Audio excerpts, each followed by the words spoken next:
والجماعة جماعة الحق والهدى والسنة هم السلفيون.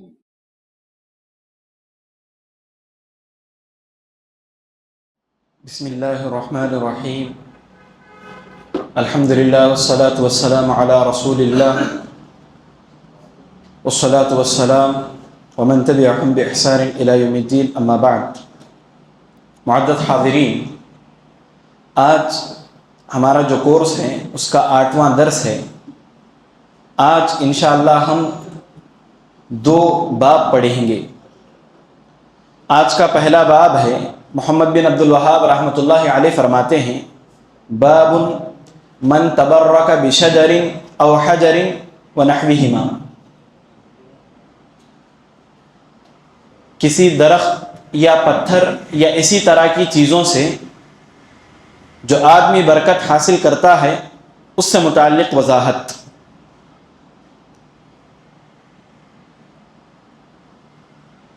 آپ نے دیکھا ہوگا بہت سارے لوگ درختوں کو چھو کر کے یا اس کے پتوں سے برکت حاصل کرنے کی کوشش کرتے ہیں اور ان جگہوں پر سفر کر کے جاتے ہیں. کچھ لوگ مخصوص پتھروں کو اپنے گلے میں لٹکاتے ہیں یا ان کی انگوٹھی بنا کر کے پہنتے ہیں اور اس سے برکت کا عقیدہ رکھتے ہیں. یا اس طرح کی کتنی بھی چیزیں ہیں، حسی طور پر ان چیزوں کو، اس مٹی کو، اس کپڑے کو یا اس پانی کو، اس برتن کو برکت کا ذریعہ سمجھتے ہیں. تو ایسی صورت میں یہ شرک ہے. کسی بھی چیز سے حسی طور پر برکت حاصل کرنا بطور خاص جن کا ثبوت شرعی طور پر ہے ہی نہیں، یہ شرک ہے. اللہ کے نبی صلی اللہ علیہ وسلم کے دور میں اللہ کے نبی صلی اللہ علیہ وسلم نے صحابہ کے لیے کسی درخت کو چھو کر کے یا کسی پتھر کو چھو کر کے یا پھر کسی قبر کی مٹی کو چھو کر کے یا کسی دیوار کو چھو کر کے برکت حاصل کرنے کو کہا ہے. یہ صحابہ نے ایسا کیا ہے، اس کا کوئی ثبوت نہیں. اللہ کے نبی صلی اللہ علیہ وسلم کا انتقال ہوا، آپ کا گھر موجود تھا. آپ کے گھر کی دیواروں کو چھو کر کے برکت حاصل کرنا صحابہ سے ثابت نہیں. نبی کریم صلی اللہ علیہ وسلم کی قبر موجود تھی. آپ کی قبر کے پاس جا کر کے آپ کی قبر کو چھونا یا آپ کی قبر کی مٹی کو اٹھا لینا، یہ چیز صحابہ سے ثابت نہیں ہے. ہاں، اللہ کے نبی صلی اللہ علیہ وسلم جب تک باحیات تھے، آپ کا تھوک، آپ کا لعاب، آپ کا پسینہ، آپ کا جسم، آپ کی یہ جو اشیاء ہیں جن کا ثبوت ہے، آپ کے بال، ان ساری چیزوں سے صحابہ رضوان اللہ علیہم اجمعین برکت حاصل کرتے تھے. اور یہ صرف اللہ کے نبی کے ساتھ خاص ہے. آج دنیا میں کسی کا ہاتھ ایسا نہیں جس کو چھو کر کے برکت حاصل کی جائے، جس کے بال، جس کا پسینہ، جس کا لعاب ایسا نہیں جس کو چھو کر کے پسینہ حاصل کیا جائے. اور اللہ کے نبی صلی اللہ علیہ وسلم کی یہ جو اشیاء ہیں، آپ کا لعاب ہے، آپ کے سر کے بال ہیں اور آپ کا پسینہ ہے، آپ کے جوتے ہیں، یہ تمام اللہ کے نبی صلی اللہ علیہ وسلم جس کو بھی حاصل ہوئے تھے، ان تمام نے اپنے بعد ان چیزوں کو اپنے ساتھ ہی دفن کرنے کا حکم دیا. امام ابن اثیر رحمۃ اللہ، امام ذہبی رحمۃ اللہ علیہ فرماتے ہیں 7ویں ہجری سے متعلق کہ علماء نے اجماع نقل کیا ہے. کب؟ 700 ہجری میں، تقریباً آج سے 750 سال پہلے اجماع نقل کیا ہے کہ اللہ کے نبی صلی اللہ علیہ وسلم کے سر کے بال، اللہ کے نبی صلی اللہ علیہ وسلم کا ناخن، اللہ کے نبی صلی اللہ علیہ وسلم کے متعلق جو اشیاء تھیں جن سے برکت حاصل کرتے تھے صحابہ، وہ تمام کے تمام مفقود ہیں، وہ تمام کے تمام ختم ہو چکے ہیں. دنیا میں آج اللہ کے نبی کا حقیقی بال نہیں ہے. اللہ کے نبی صلی اللہ علیہ وسلم کا پسینہ، اللہ کے نبی صلی اللہ علیہ وسلم کے داڑھی کا بال، سر کا بال، یہ آج دنیا میں موجود نہیں ہے. جو لوگ بھی آج یہ اعلان کرتے ہیں موئے مبارک کا دیدار، اشتہار آتا ہے اور اس میں یہ ہوتا ہے اللہ کے نبی کے بال فلاں علاقے میں فلاں جگہ پر رکھیں گے، جو زیارت کرنا چاہتے ہیں وہاں آ جائیں اور زیارت کر کے برکت حاصل کریں. آپ آنکھ بند کر کے اس اعلان کو جھوٹا سمجھیں. عبداللہ ناصر رحمانی حفظہ اللہ اس سے متعلق ایک واقعہ نقل کرتے ہیں. ان کے علاقے میں ایک شخص آیا اور اس کا یہ دعویٰ تھا کہ یہ اللہ کے نبی صلی اللہ علیہ وسلم کا بال ہے، جو کوئی دیدار کرنا چاہتے ہیں آ جائیں۔ عبداللہ ناصر رحمانی حفظہ اللہ بھی اس کے پاس گئے، اور ان کا یہ عقیدہ ہے وہ بال دکھانے والے کا کہ نعوذ باللہ اللہ کے نبی صلی اللہ علیہ وسلم نور تھے، آپ کا سایہ نہیں تھا۔ یہ اس آدمی کے پاس گئے اور اس سے کہا مجھے بال دکھاؤ، میں دیکھنا چاہتا ہوں کہ اس بال کا سایہ ہے یا نہیں، اگر سایہ ہے تو تمہارے مطابق یہ اللہ کے نبی صلی اللہ علیہ وسلم کا بال نہیں ہے، اور اگر سایہ نہیں ہے تو یہ اللہ کے نبی صلی اللہ علیہ وسلم کا بال ہے، اس لیے کہ اللہ کے نبی کا سایہ نہیں تھا ان کے عقیدے کے مطابق۔ جب اس آدمی کو اس طرح عبداللہ ناصر رحمانی حفظ اللہ نے سوال کیا تو ایسے ویسے کر کے وہاں سے شخص غائب ہو گئے۔ تو جو بھی اس طرح کا دعویٰ کرتے ہیں ان کا دعویٰ جھوٹا ہے۔ حضرت امیر معاویہ رضی اللہ عنہ سے یہ ثابت ہے کہ آپ نے اللہ کے نبی صلی اللہ علیہ وسلم کے بال بنائے تھے، اور ان کے پاس اللہ کے نبی صلی اللہ علیہ وسلم کے بال بھی موجود تھے۔ جب ان کا انتقال ہوا انہوں نے اپنے گھر والوں کو یہ حکم دیا کہ ان بالوں کو میرے ساتھ ہی دفن کر دو، اور ایسا ہی کیا گیا، ان کے ساتھ ہی دفن کر دیا گیا۔ ایسے ہی جس صحابی کے پاس اللہ کے نبی کا پسینہ تھا، اللہ کے نبی کا لعاب یا اللہ کے نبی کے بال تھے، وہ اپنے گھر والوں کو وصیت کرتے تھے کہ اس کو میرے ساتھ ہی دفن کر دو، اور ایسا ہی کیا گیا، اور آج یہ چیز موجود نہیں ہے۔ اگر کوئی یہ اعلان کرتا ہے نعلین مبارک کا دیدار، اللہ کے نبی کے جوتوں کا دیدار کرنے، جھوٹا ہے وہ شخص۔ اللہ کے نبی کی پگڑی عمامہ کا دیدار کرنے، وہ شخص بھی جھوٹا ہے۔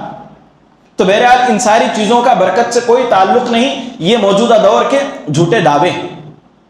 تو اس میں محمد بن عبد الوہاب رحمۃ اللہ علیہ یہ فرما رہے ہیں کہ جو شخص کسی درخت سے یا کسی پتھر سے برکت کا عقیدہ رکھتا ہے یہ شرک ہے، شرک ہے یہ چیز، اور یہ اللہ کے نبی صلی اللہ علیہ وسلم کے دور میں نہیں تھی۔ جیسا کہ میں نے پہلے بھی کہا تھا، حضرت عمر رضی اللہ عنہ نے حجر اسود کو دیکھ کر کے کہا تھا انی اعلم، یقیناً میں جانتا ہوں، انک حجر، تو پتھر ہے، لا تنفع ولا تضر، نہ تو نقصان پہنچا سکتا ہے اور نہ ہی نفع دے سکتا ہے۔ جب دنیا کے سب سے مقدس پتھر کے متعلق یہ حکم ہے تو دوسرے جو ایسے ہی پتھر ہیں جن کے متعلق کوئی فضیلت ہی نہیں، تو ان کا کیا حال ہوگا، سوچنے والی بات ہے۔ چھو کر کے برکت حاصل کرنا، کہیں پر بھی آپ جاتے ہیں کسی قبر کے پاس یا کسی مزار کے پاس یا کسی درخت کے پاس، چھو کر کے برکت حاصل کرنا یہ غیر شرعی عمل ہے، یہ ثابت نہیں ہے، یہ بدعت ہے۔ بس اوقات اگر اس کو فی نفسہ ہی آدمی بابرکت سمجھتا ہے تو یہ چیز شرک تک جاتی ہے۔ حضرت عبداللہ بن عمر رضی اللہ عنہ فرماتے ہیں، علماء نے نقل کی ہے اس بات کو، کہ آپ اور حضرت معاویہ رضی اللہ عنہ ایک ساتھ کعبۃ اللہ کا طواف کر رہے تھے۔ جب بھی کونا آتا، 4 کونے ہیں کعبۃ اللہ کے، جب بھی کونا آتا امیر معاویہ رضی اللہ عنہ اس کو چھونے کی کوشش کرتے۔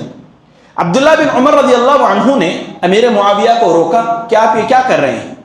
امیر معاویہ رضی اللہ عنہ نے عبداللہ بن عمر رضی اللہ عنہ سے کہا کعبۃ اللہ ایسی چیز ہے یا ایسا گھر ہے جس کی ہر اینٹ کو چھویا جا سکتا ہے۔ تو حضرت عبداللہ بن عمر رضی اللہ عنہما نے کہا میں نے اللہ کے نبی صلی اللہ علیہ وسلم کے ساتھ طواف کیا، آپ صرف رکن یمانی اور حجر اسود کو چھوتے تھے، اس کے علاوہ کسی اور کونے کو آپ نہیں چھیتے تھے۔ تو اگر کسی کو چھونے کا حکم بھی ہے تو دنیا میں وہ کون سی چیز ہے؟ کعبۃ اللہ کے 2 رکن، ایک حجر اسود اور ایک رکن یمانی۔ صحابہ رضوان اللہ علیہم اجمعین اس طرح تعلیم دیا کرتے تھے۔ اس بات کو ثابت کرنے کے لیے برکت حاصل کرنے سے متعلق محمد بن عبد الوہاب رحمۃ اللہ علیہ پہلی دلیل پیش کرتے ہیں، افرأیتم اللات والعزى ومناة الثالثة الاخرى، تمہاری کیا رائے ہے لات کے بارے میں، عزا کے بارے میں اور منات سے متعلق، یعنی لات کی، منات کی، عزا کی، یہ 3 بت ہیں، کفار تم ان کی پوجا کرتے تھے، ان کو معبود مانتے تھے، ان سے برکت حاصل کرتے تھے، تمہارا کیا خیال ہے، کیا انہوں نے کبھی تمہیں فائدہ پہنچایا، کیا کبھی نقصان پہنچایا؟ لات ایک آدمی کا نام تھا جو حج کے ایام میں لوگوں کو ستو کھلایا کرتا تھا، بڑا نیک شخص تھا، اس کی وفات ہو گئی ایک چٹان کے پاس، کفار نے یہ عقیدہ بنا لیا کہ یہ اس چٹان میں چلا گیا یا پھر اسی میں اس نے پناہ لے لی، اور اس چٹان کو قبے کی شکل دے کر کے اس پر غلاف چڑھا کر کے اس کی عبادت کرنے لگے، اس کو چھو کر کے اس کے پاس جا کر کے برکت حاصل کرتے تھے۔ فتح مکہ کے موقع پر اللہ کے نبی نے حضرت مغیرہ بن شعبہ رضی اللہ عنہ اور حضرت ابو سفیان کو بھیج کر کے اس بت کو گرا دیا، اس بت کو گرا دیا، اور اس بت کے متعلق اللہ کے نبی صلی اللہ علیہ وسلم نے صحابہ سے جو فتح مکہ کے موقع پر ایمان لائے بیعت بھی لی تھی. عورتوں سے بیعت لیتے وقت اللہ کے نبی نے کہا تھا اللہ یشرکنا، تم شرک نہیں کرو گی. حضرت ہند رضی اللہ عنہ، امیر معاویہ رضی اللہ عنہ کی ماں نے کہا اے اللہ کے نبی، ہم نے ان کی سال ہا سال ساری زندگی پوجا کر کے عبادت کر کے دیکھ لی، ان بتوں نے ہمیں کوئی فائدہ نہیں پہنچایا. تو اس بت کو بھی گرا دیا گیا. یہ لات ہے. اس کے بعد ہے عزا، یہ ایک بت ہے، درخت کی شکل میں تھا، قبہ بنا دیا گیا تھا، اس کی بھی عبادت کیا کرتے تھے. اور اس کی اس قدر یہ لوگ تعظیم کرتے تھے. جنگ احد کے موقع پر ابو سفیان رضی اللہ عنہ ایمان نہیں لائے تھے. انہوں نے فخریہ طور پر مسلمانوں سے کہا تھا لنا عزا لا عزا لکم، ہمارے پاس عزا ہے، تمہارے پاس کوئی عزا نہیں. یعنی ہمارے پاس عزا بت ہے، تمہارے پاس وہ نہیں ہے، وہ ہمیں بچا لے گا. اللہ کے نبی نے صحابہ کا جواب دینے کے لیے کہا تو صحابہ نے کہا لنا مولا لا مولا لکم، ہمارے لیے مولا ہے، اللہ ہے، مددگار ہے، سہارا دینے والا ہے. لا مولا لکم، تمہارا کوئی سہارا دینے والا نہیں، تمہارا کوئی مددگار نہیں. یہ عزا کے متعلق. اور ایک ہے منات، یہ بھی ان کا بت تھا، اس کی بھی یہ لوگ پوجا کرتے تھے. اس کو ذکر کر کے محمد بن عبد الوہاب رحمۃ اللہ علیہ یہ بتانا چاہتے ہیں کہ کفار ان بتوں کی پوجا کرتے تھے، اور کفار نے اسلام لانے کے بعد یہ عقیدہ بتایا اور یہ تأثر دیا کہ ان بتوں نے انہیں کوئی فائدہ نہیں پہنچایا. آج بھی کوئی شخص سفر کر کے کسی درگاہ کے پاس یا کسی درخت کے پاس یا کسی پتھر کے پاس چل کر کے جاتا ہے تو ایسی صورت میں یہ کفار کا عقیدہ ہے کہ وہ خیر حاصل کرنے کے لیے غیر اللہ کے پاس جایا کرتے تھے، جبکہ ہر طرح کا خیر دینے والا کون ہے؟ اللہ تبارک و تعالی ہے. یہ چیز شرک میں شمار ہوگی. دوسری حدیث جو اس باب کو وضاحت کے لیے محمد بن عبد الوہاب رحمۃ اللہ علیہ نے لائے ہیں وہ ہیں ابو واقد اللیثی رضی اللہ عنہ کی روایت. فرماتے ہیں خرجنا مع رسول اللہ صلی اللہ علیہ وسلم الی حنین، اللہ کے نبی صلی اللہ علیہ وسلم حنین کی طرف نکلے. وہ لوگ جو وہاں رہتے تھے فتح مکہ کے بعد اللہ کے نبی صلی اللہ علیہ وسلم اور صحابہ کے خلاف جنگ کرنے کا ارادہ رکھتے تھے، قوت جمع کر رہے تھے. اللہ کے نبی کو جب خبر ملی تو اللہ کے نبی صحابہ کو لے کر، اور اس میں ایسے صحابہ بھی تھے جو ابھی فتح مکہ کے موقع پر ایمان لائے تھے، جنگ کرنے کے لیے نکلے. راستے میں تھے کہ ابھی جو لوگ ایمان لائے تھے انہوں نے اللہ کے نبی صلی اللہ علیہ وسلم سے کہا، اللہ کے نبی صلی اللہ علیہ وسلم سے انہوں نے کہا یا رسول اللہ اجعل لنا ذات انوات کما لهم ذات انوات، اے اللہ کے نبی ہمارے لیے ذات انوات بنائیے، یعنی ایک ایسا درخت جس پر ہم اپنی تلوار لٹکا سکیں، ایسا درخت بنوائیے جیسا کہ کفار کے لیے ذات انوات ہے. تو اللہ کے نبی نے کہا تمہارا یہ سوال بنی اسرائیل کے سوال کی طرح ہے. جس طرح بنی اسرائیل نے موسیٰ علیہ السلام سے کہا تھا اجعل لنا الہا، ہمارے لیے ایک معبود بناؤ، کما لہم آلہہ، جیسا کہ کفار کے پاس معبود ہے. اللہ کے نبی صحابہ کے ساتھ جا رہے تھے. کفار کا یہ عقیدہ تھا کہ بیری کا جو درخت تھا جنگ سے پہلے اپنی تلوار کو، اپنے ہتھیار کو اس درخت سے لٹکاتے، اور یہ عقیدہ تھا کہ جنگ میں جائیں گے تو اس درخت سے برکت لے کر کے ہتھیار کو ہم فتح پا جائیں گے. گویا فتح و کامرانی کے لیے وہ اس درخت کو سبب مانتے تھے. یہی عقیدہ ان کے اندر ابھی بھی باقی تھا، یا اس طرح کا تأثر ان کے اندر باقی تھا. تو اللہ کے نبی صلی اللہ علیہ وسلم سے کہہ دیے ابھی اسلام لانے کی وجہ سے کہ ہمارے لیے بھی اس طرح کا ایک درخت بنائیں. اللہ کے نبی صلی اللہ علیہ وسلم نے انہیں ڈانٹتے ہوئے یہ سمجھایا کہ تمہارا سوال ایسا یہ ہے کہ بنی اسرائیل نے بت بنانے کے لیے کہا، الہ بنانے کے لیے کہا، اور تم بھی اسی طرح کا سوال کرتے ہو. یہاں اب غور کریں، جو ابھی اسلام لائے تھے ان صحابہ نے اللہ کے نبی سے صرف ایک درخت بنانے کے لیے کہا، معبود بنانے کے لیے نہیں، اور اس درخت سے برکت حاصل کرنا چاہتے تھے، جبکہ برکت دینے والا کون ہے؟ اللہ تبارک و تعالی. برکت کے حصول کے لیے کسی غیر اللہ کو بنانے کا حکم دیا.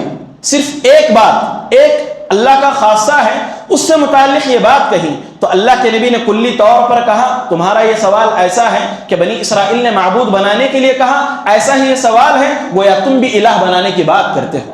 گویا اللہ رب العالمین کے لیے جو خاص چیزیں ہیں ایک چیز بھی غیر اللہ کے لیے ثابت کرتے ہیں، گرچہ ہم نے پورا معبود اس کو نہیں بنایا تو گویا ہم نے اس کو معبود بنا لیا. یہ بات ہے، اس کو سمجھنے کی چیز ہے. اللہ کے نبی صلی اللہ علیہ وسلم نے انہیں ڈانٹ دیا اور کہا اللہ اکبر، اللہ بڑا ہے.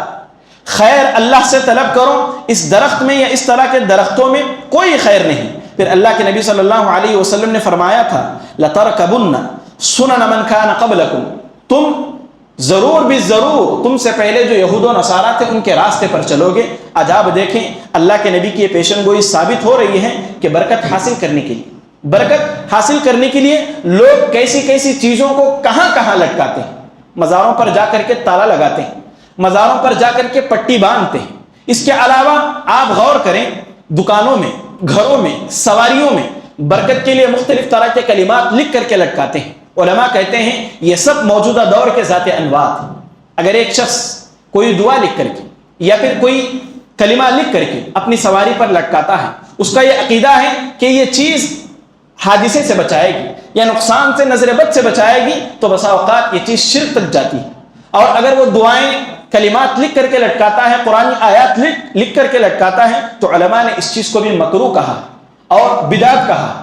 غور کرنے والی بات ہے جو اس طرح کا کام موجودہ دور میں کرتے ہیں, ماشاء اللہ لکھ کر کے یا پھر سبحان اللہ لکھ کر کے لوگ اس سے برکت کا عقیدہ رکھتے ہیں. اگر یہ ایسی بات ہے تو یہ چیز بدعت ہے, یہ چیز بھی ثابت نہیں ہے.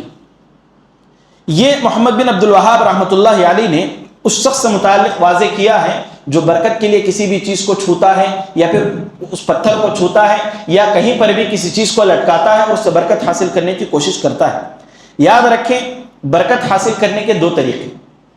ایک شرعی طریقہ, اللہ کے نبی صلی اللہ علیہ وسلم نے اس کو واقعی معنوں میں بابرکت بنایا ہے. جیسے نماز پڑھنے میں برکت ہے, قرآن کی تلاوت کرنے میں برکت ہے. اللہ نے کعبۃ اللہ کو بابرکت بنایا, ایک نماز کا ثواب 1,00,000. اللہ نے مدینے کو بابرکت بنایا, ایک نماز کا ثواب, مسجد نبوی کو ایک نماز کا ثواب 1,000 کے برابر. اور اللہ کے نبی نے مدینے سے متعلق کہا وَالْمَدِينَةُ خَيْرٌ لَهُمْ لَوْ كَانُوا يَعْلَمُونَ, مدینے میں خیر ہے کاش کے لوگ جان لیتے. اللہ کے نبی صلی اللہ علیہ وسلم سے جن چیزوں میں برکت ثابت ہے اس سے برکت حاصل کرنا مسنون ہے, مستحب ہے.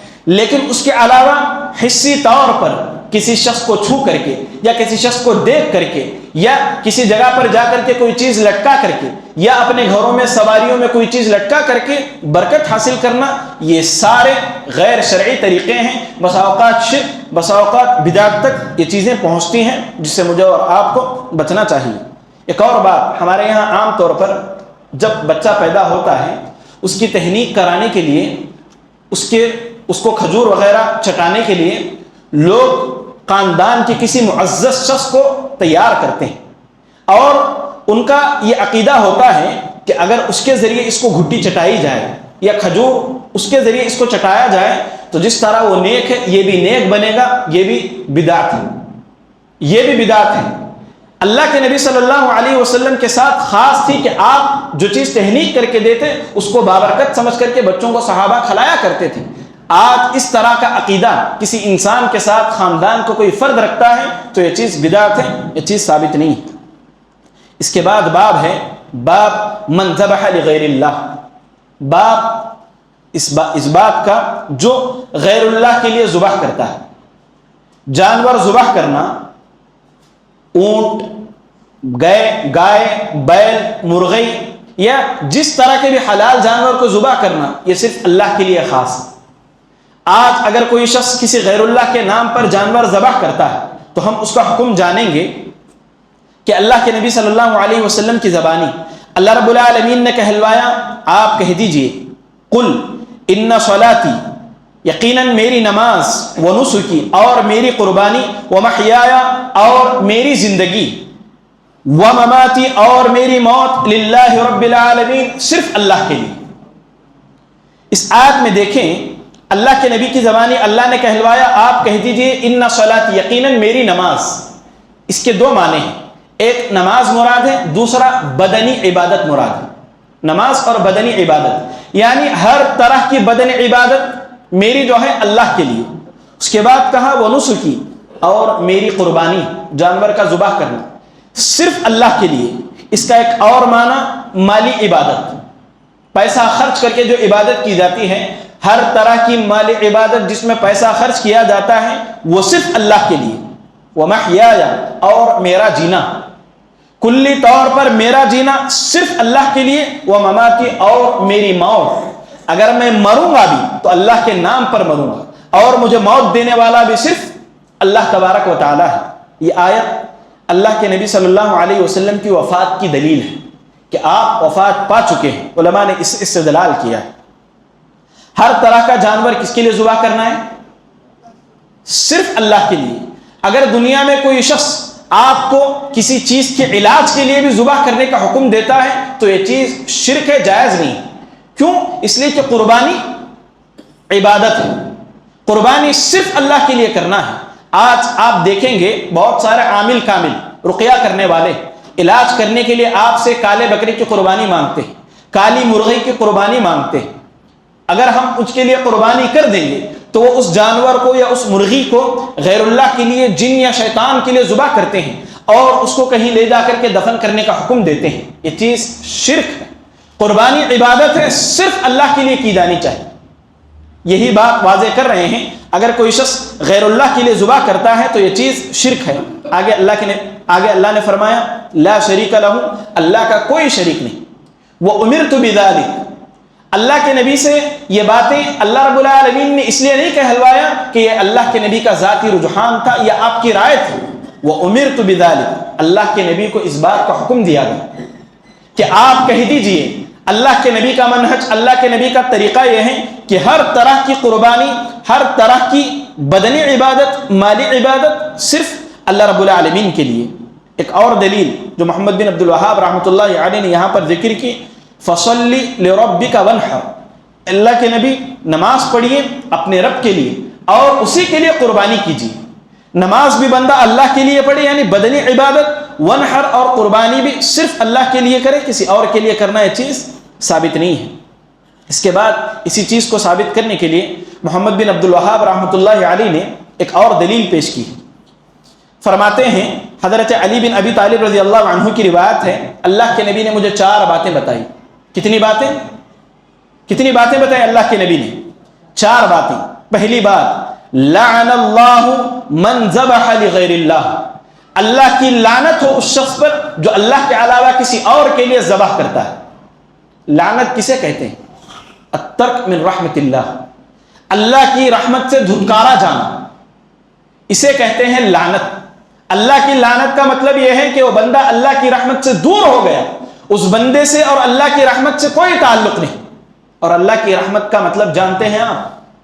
اللہ کے نبی صلی اللہ علیہ وسلم نے صحابہ سے فرمایا قیامت کے دن کسی کا بھی کوئی بھی عمل انسان کو جنت میں داخلہ نہیں دلا سکتا مگر اللہ رب العالمین کی رحمت سے۔ آپ کا عمل کتنا اچھا کیوں نہ ہو، جب تک اللہ کی رحمت نہ ہوگی آپ اور میں جنت میں جا نہیں سکتے۔ صحابہ نے کہا اے اللہ کے نبی کیا آپ بھی نہیں جا سکتے؟ اللہ کے نبی صلی اللہ علیہ وسلم نے کہا ہاں میرا بھی یہی معاملہ ہے۔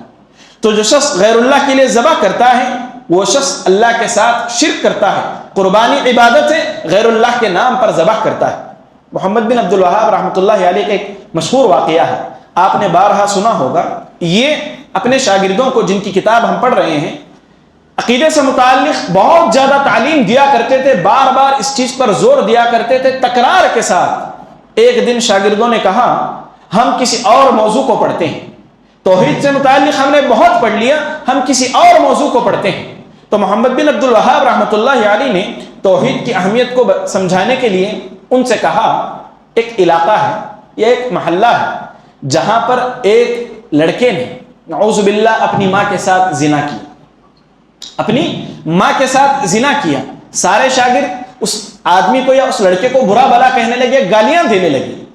پھر ایک اور موقع پر محمد بن عبد الوہاب رحمۃ اللہ علیہ نے انہیں کہا ایک علاقہ ہے وہاں کسی نے گھر بنوایا ہے یا کسی آدمی نے غیر اللہ کے لیے مرغی کا چوزا یعنی مرغی کا بچہ ذبح کیا ہے۔ شاگرد خاموش رہے۔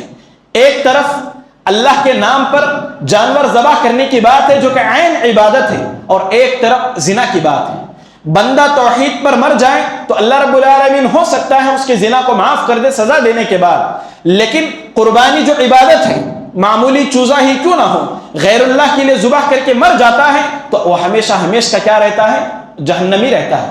محمد بن عبد الوہاب رحمۃ اللہ علیہ نے ان سے کہا کہ تم زنا پر اس قدر شور مچاتے ہو، اس قدر سنگین جرم سمجھتے ہو، لیکن یہاں پر ایک بندہ شرک کرتا ہے اور اس سے متعلق تمہارا یہ تاثر ہے، مزید توحید پڑھنے کی تمہیں ضرورت ہے۔ تو گویا معمولی سا جانور بھی غیر اللہ کے لیے ذبح کر کے کوئی بندہ مر جاتا ہے تو وہ ہمیشہ ہمیشہ جہنمی رہتا ہے، اور وہ بندہ اللہ کی رحمت سے دور ہو جاتا ہے۔ جو اللہ کی رحمت سے دور ہے وہ ہمیشہ ہمیشہ جہنمی ہے اور وہ جنت میں جا نہیں سکتا۔ یہ پہلی بات حضرت علی کو اللہ کے نبی نے بتائی۔ دوسری بات، لعن اللہ، اللہ کی لعنت ہو اس آدمی پر، من لعن والدیہ، جو اپنے والدین پر لعنت کرتا ہے، اپنے والدین کو گالیاں دیتا ہے، برا بلا کہتا ہے۔ اس کے دو معنی، ایک معنی یہ کہ انسان اپنے والدین کو گالی دے، انہیں برا بلا کہے، وہ اللہ کی رحمت سے دور ہے۔ اور آج ایسا ہوتا ہے، جو شخص بھی ایسا کرتا ہے اللہ کی رحمت سے، اللہ کی ضمانت سے وہ بندہ نکل جاتا ہے۔ ایک اور مطلب اس کا یہ ہے کہ ہم تو اپنے والدین کو گالیاں نہیں دیتے، لیکن کسی انسان کے ساتھ ایسی حرکت کرتے ہیں یا اس کے والدین کو گالیاں دیتے ہیں، بدلے میں وہ ہمارے والدین کو گالیاں دیتا ہے، تو گویا ہم اپنے والدین کو گالیاں دینے کا سبب بنتے ہیں، تو اس لعنت کا مستحق بنتے ہیں۔ آدمی کو اس حوالے سے محتاط رہنا ہے، نہ تو کسی کے والدین کو گالیاں دے کہ وہ اس کے والدین کو گالیاں دے، اور نہ ہی خود یہ اپنے والدین کو گالیاں دے۔ یہ چیز اللہ کی رحمت سے بندے کو دور کر دیتی ہے۔ تیسری بات جو محمد بن عبد الوہاب رحمۃ اللہ علیہ نے بتائی، لعن اللہ من آوى محدثا، اللہ کی لعنت ہو اس شخص پر جو کسی بدعتی کو پناہ دیتا ہے، یا کسی بدعت کو اپنے دل میں جگہ دیتا ہے، یا کسی مجرم کو پناہ دیتا ہے۔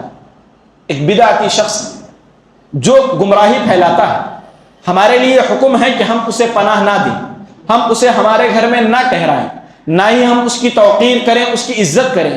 ایسا کرنے والا اللہ کی رحمت سے دور ہو جاتا ہے، اور نہ ہی کسی مجرم کو جس کی تلاش جاری ہے، جس پر قصاص نافذ کرنا ہے، پولیس جسے تلاش کر رہی ہے، کوئی قاتل ہے، کوئی چور ہے، زانی ہے، ایسا مجرم آتا ہے تو آپ اور میں اسے پناہ دیں گے تو ہم اللہ کی رحمت سے دور ہو جائیں گے۔ ایسا نہ کریں۔ ایک اور چیز اہل علم نے اس کا ترجمہ یہ بھی کیا ہے، جو آدمی بھی اپنے دل میں کسی بدعت کو جگہ دیتا ہے یا کسی بدعت کو پسند کرتا ہے، ایسا آدمی بھی اللہ کی رحمت سے دور ہو جاتا ہے۔ ہم غیروں کا دیکھا دیکھی بہت ساری بدعتوں کو اچھا سمجھتے ہیں اور اس سے محبت کرتے ہیں یا اس کو کرنے لگتے ہیں، ایسا شخص اللہ کی رحمت سے دور ہو جاتا ہے۔ ایک آخری بات، چوتھی بات اللہ کے نبی نے حضرت علی کو بتائی رضی اللہ عنہ، لعن اللہ من غیر منال الارض، اللہ کی لعنت ہو اس شخص پر جو زمین کے نشانات کو بدل دیتا ہے۔ کیا مطلب ہے اس کا؟ زمین کے نشانات کو بدل دیتا ہے، اس کے دو معنی ہیں۔ ایک معنی یہ ہے کہ بندہ سفر کر کے جا رہا ہے، آپ راستے میں بورڈ دیکھے ہوتے ہیں، ایرو مارک ہوتا ہے، اگر اس علاقے کو جانا چاہتے ہیں فلاں علاقے کو تو اس طرف جائیں، فلاں علاقے کو جانا ہے تو بائیں طرف جائیں۔ اگر کوئی بندہ اس طرح کے نشانات سے چھیڑ چھاڑ کرتا ہے، ادھر جانے والوں کے لیے بورڈ کو موڑ کر کے ادھر بنا دیتا ہے اور جانے والا شخص راستہ بھٹک جاتا ہے، یا پھر راستے میں ابھی اس منزل کو پہنچنے کے لیے اتنے کلومیٹر باقی ہے، 100 کلومیٹر باقی ہے، 200 کلومیٹر باقی ہے، بندہ اس بورڈ کو وہاں سے ہٹا دیتا ہے اور ہٹا کر کے 200 بنا دیتا ہے یا 150 بنا دیتا ہے، اور یہ شخص اسی بات کو ذہن میں لے کر کے چلتا ہے اور پریشان ہو جاتا ہے، تو ایسا کوئی حرکت بندہ کرتا ہے راستے کے نشانات کو بدل کر کے، زمین کے نشانات کو، تو ایسا شخص اللہ کی رحمت سے دور ہے۔ دوسرا اس کا ایک مطلب یہ ہے، محمد بن عبد الوہاب رحمۃ اللہ علیہ نے اس حدیث سے متعلق جو بیان فرمایا، علماء کہتے ہیں اپنی زمین ہے، اس کی حد بندی ہے، اس کو مٹا کر کے دوسرے کی زمین کو بھی اپنی زمین کے اندر لے لیتا ہے، تو یہ بھی زمین کے نشانات کو بدلنے سے متعلق ہے۔ اگر کوئی بندہ ایسا کرتا ہے تو وہ بھی اللہ کی رحمت سے دور ہو جاتا ہے۔ ہمارے موضوع سے متعلق یہاں پر جو بات ہے وہ یہی کہ من ذبح، جو غیر اللہ کے لیے ذبح کرتا ہے وہ اللہ کی رحمت سے دور ہے۔ ایک آخری بات ہے جس کو پڑھ کر کے ہم آج کا درس مکمل کرتے ہیں۔ مشہور روایت ہے طارق بن شہاب رضی اللہ عنہ کی، اور یہ حدیث اکثر اہل علم کے نزدیک ثابت ہے۔ دو لوگ تھے، بنی اسرائیل کا واقعہ ہے، وہ راستے سے گزر رہے تھے، وہاں پر ایک بت رکھا گیا تھا، وہاں گزرنے والوں کو لوگ کہتے تھے یہ جو بت ہے اس پر نذرانہ پیش کرو، اس پر کوئی چیز پیش کرو ورنہ یہاں سے گزرنے نہیں دیا جائے گا۔ دو آدمیوں کا وہاں سے گزر ہوا، انہوں نے کہا کہ ہمارے پاس ذبح کرنے کے لیے یا پھر اس کے نام پر چڑھاوا چڑھانے کے لیے کوئی چیز نہیں، ہمارے پاس کوئی چیز نہیں ہے۔ تو ان لوگوں نے کہا ایک مکھی ہی صحیح،